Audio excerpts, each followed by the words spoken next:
नमस्ते सबको। मुझे लगता है समय ज्यादा हो गया।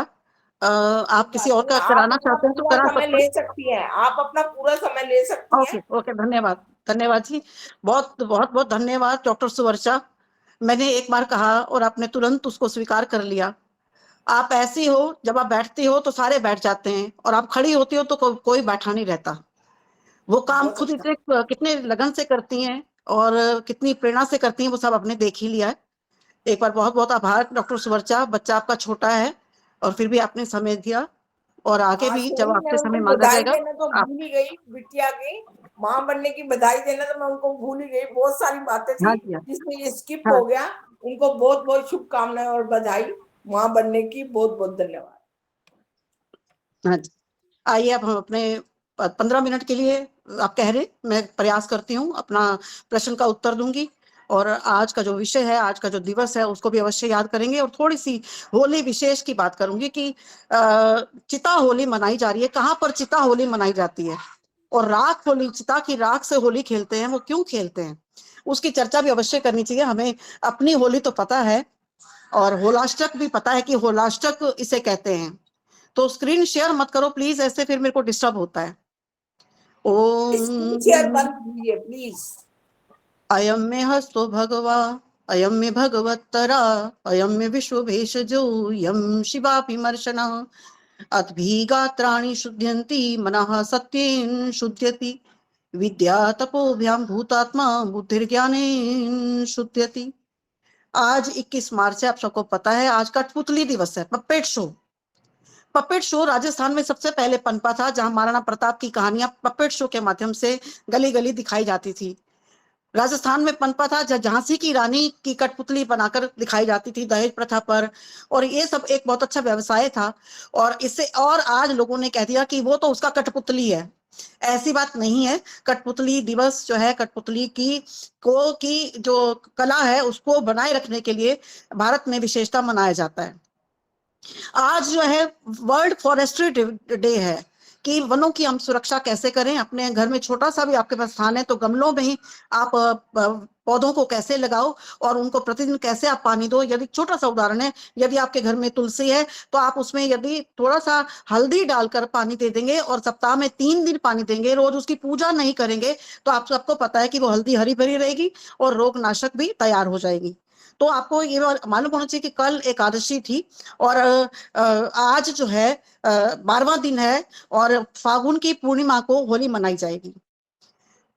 और आज एक रंग भेद दिवस भी है, रंग भेद उन्मूलन दिवस। कि जो विदेश में हम लोग बैठे हैं, यहाँ पर विदेशों में ये ज्यादा दिवस मनाया जाता है कि कोई काला नहीं, कोई गोरा नहीं, कोई मुस्लिम नहीं, कोई हिंदू नहीं, कोई सिख नहीं, कोई ईसाई नहीं, सब मानव मानव हैं और सब भाई भाई हैं। ये आज के दिन जो है रंग भेद, आपको मालूम है पहले तो अमेरिका में, विदेशों में रंग भेद बहुत था, उसके कारण कितनी हत्याएं होती थी। और आज वो आप देखिए जो मुस्लिम काले रंग के लोग हैं, ओबामा जैसे व्यक्ति राष्ट्रपति भी बन रहे हैं। तो भारत नहीं, विदेशों में समानता की स्थिति आ रही है। एक बात और मैं आपको कहना चाहूंगी कि अब ये होली जो है 8 दिन मनाई जाती है, उसे होलाष्टक कहते हैं। और होलाष्टक में होला किसे कहते हैं और होली, होला जो है वो किसके नाम पे बना है। वे बाहर जो गांव होते हैं वहां पर उसे होली कहते हैं।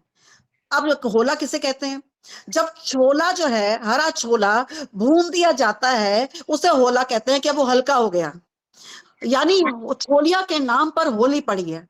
जब छोली जो है जला भून दी जाती है, उसे जब खाया जाता है, जिस मौसम में खाया जाता है, उस मौसम को, उस मुख्य दिन को होली कहते हैं। त्योहार तो ये यानी फसल से हो गया। तो हमारे इतिहास में बस केवल मात्र होला और होली जो है इतिहास रह गया। हम कोई छोलिया नहीं जलाते, हम कोई भूनते नहीं है। जितनी पित्त के रोग हैं, जितने हमारी गैस्ट्रिक प्रॉब्लम्स हैं या कॉन्स्टिपेशन की समस्या है, यदि इन दिनों में हरा छोलिया खाया जाए और विशेषता जल्दी जरा सा गैस पे भून के खाया जाए, तो हमारे वात रोग ठीक होते हैं इस मौसम में। इसलिए इसका नाम होला पड़ा और इसलिए इसका नाम होली पड़ा।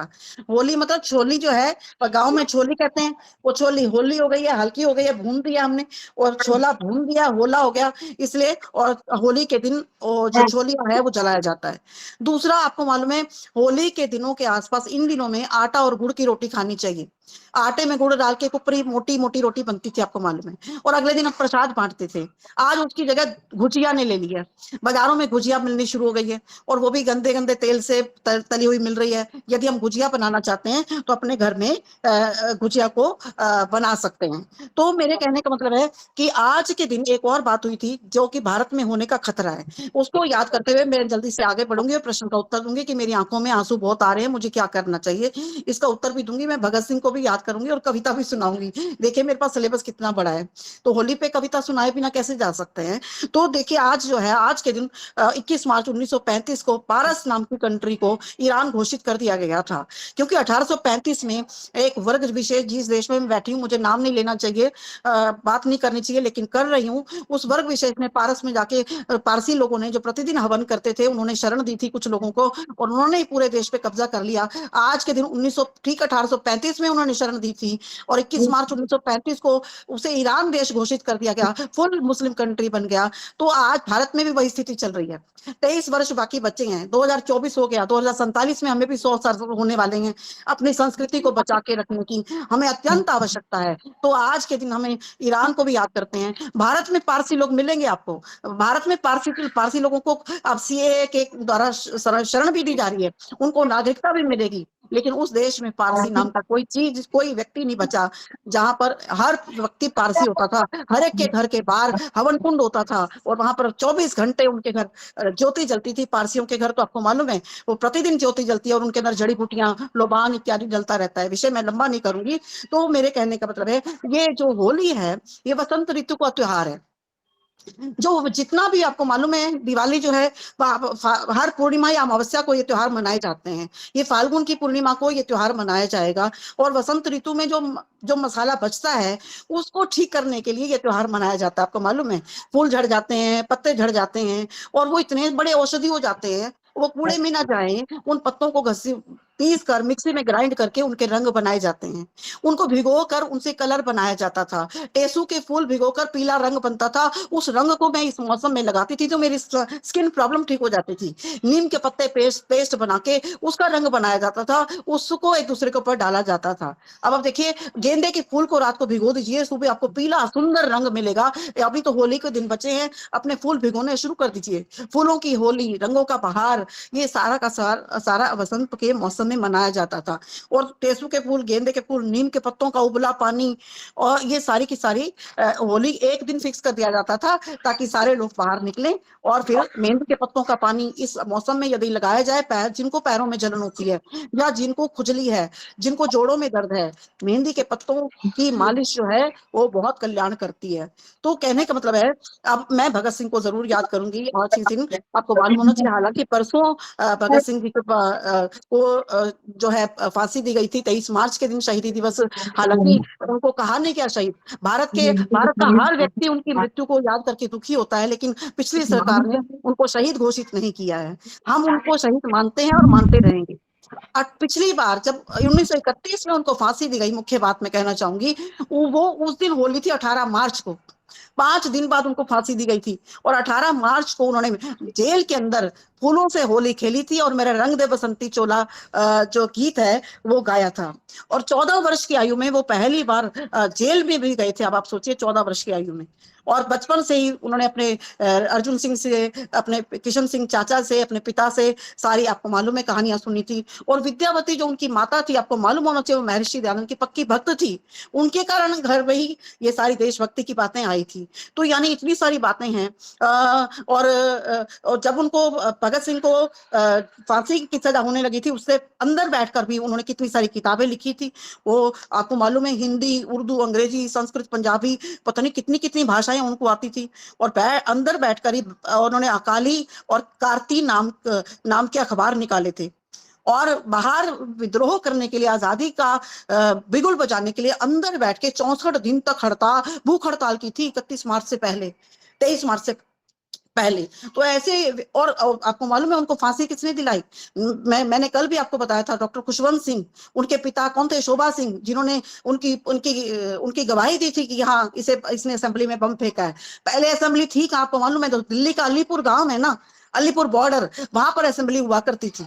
उस असेंबली भवन को आज श्रद्धानंद कॉलेज बनाया गया है। अब देखिए इतिहास को उठा के अगर हम देखें तो कितना मन विचलित होता है। तो और खुशवंत सिंह के पिताजी कौन थे आपको मालूम है? सुजान सिंह। सुजान सिंह पार्क तो पूरी दिल्ली में घूमते हैं ना, देख लीजिए। वो कौन थे? गद्दारी तो थे, जिनको इतनी सारी पूरी दिल्ली की जमीन उनको दे दी गई। और उन्होंने किस लिए दे दी गई? क्योंकि उन्होंने भगत सिंह, राजगुरु, सुखदेव की विरोध में गवाहियां दी थी। मजाक मजाक भी जेल में बड़े करते थे। तो सुखदेव से वो दूध पीने का बड़ा शौक था, और वो जेल वाले से दूध मांग के लाता कि भगत सिंह ने दूध मांगा है। लोग भगत सिंह के बड़े दीवाने थे। सुखदेव खूब गिलास भर भर के दूध पी जाता, तो पुलिस वाला भगत सिंह को डांटने आता कि तूने तूने कितना गिलास दूध पीता है आज? वो कहता मैं तो इको ही पीता है। और तू तेरे 8 लिखे पए ने। तो यानी कितनी मजाक मजाक में जेल में बैठे हैं, उसके बाद भी देखो एक दूसरे के साथ मजाक करना नहीं भूलते हैं। तो पूरा का पूरा इतिहास मैं कहती हूँ इस बात से भरा पड़ा है। और अब मैं अब प्रश्नों का उत्तर नहीं दूंगी, क्योंकि समय बहुत हो चुका है। और होली के बारे में मैं 2 लाइनें अगर मैंने लिखी हैं कहीं, तो मैं जरूर कहूंगी। कुछ ऐसे रंग भी दिखाई दें होली में, दिखते नहीं है वो दूसरे, आप आजकल केमिकल तो दिखते ही हैं। वो एहसास के हों, वो प्रेम के हों, वो खुशी के हों। कुछ ऐसे रंग भी दिखे होली में, भीगे हम, रंग जाए हमारा मन होली में। ये जो रंग लगे हैं तन पर, हमारी दुआ है बने रहें जीवन भर मन पर। खुशियों के रंगों की होली साल भर चलती रहे, अगले साल फिर इस पे और बढ़िया रंग लग जाए। सुख सुकून और बेशुमार प्यार, ईश्वर की दया कृपा की फुहार, उम्र भर हम पर हमें मिलती रहे। हर वर्ष होली यूं ही जिंदगी में, सुकर्मों की होली खिलती रहे, सुकर्मों की होली खिलती रहे। बहुत बहुत धन्यवाद। मैंने प्रयास किया है कि मैं अपने समय सीमा में रहूं। और हाँ, आप आंखों में आंसू आ रहे हैं तो एक उपाय बता देती हूँ। नंबर 1, गर्म और ठंडा सेक करो, गर्म पानी उबालो, उसमें रुमाल रख दो। पहले कहीं आप ये चेक कराओ कि आपकी टीयर डक्टिंग तो नहीं बंद हो गई, जो आंसू की, आपको मालूम है यहाँ पर नाली होती है आंखों के दोनों आंखों कानों के ऊपर, जब रोते हैं तो नाक में से पानी आता है। दूसरा, गर्म रुमाल में पानी, रुमाल को अच्छे से उबाल लो, कॉटन का रुमाल ले लो, रुई ले लो, उसको सेक करो। नंबर दूसरा, आलू जो है सबसे ज्यादा काम करता है, आलू के पूरे छिलके उतार लो और पूरा उसको धो लो अच्छे से, और उसके स्लाइस काटो जैसे खीरे के काटते हैं। उन स्लाइस को जब आंखों पे रखोगे तो आंसू आपके रुकते हैं। आलू कद्दूकस कर लो, उसको आंखें बंद कर लो, उस कद्दूकस किए हुए आलू को रखो, तो वो पानी जो है आपका जो है आंखों का कम हो सकता है, अगर वो किसी और एलर्जी से ही आ रहा है तो। और बातें भी बहुत हैं, लेकिन बहुत बहुत धन्यवाद ऋचा जी का, बहुत छोटी सी उम्र में आप इस बात में लग गई, पूजा जी का और बाकी सारे साथियों का। एक बात और कहना चाहूंगी कि आपका कार्यक्रम तो बुधवार को होता है और आपने हमारे लिए कार्यक्रम वीरवार को रखा है, आज रखा है, और प्रेमलता गर्ग जी ने ये आपको लिंक दिया है। सबका बहुत बहुत आभार। सबको एक एक बार बहुत बहुत होली की बधाई। धन्यवाद। धन्यवाद।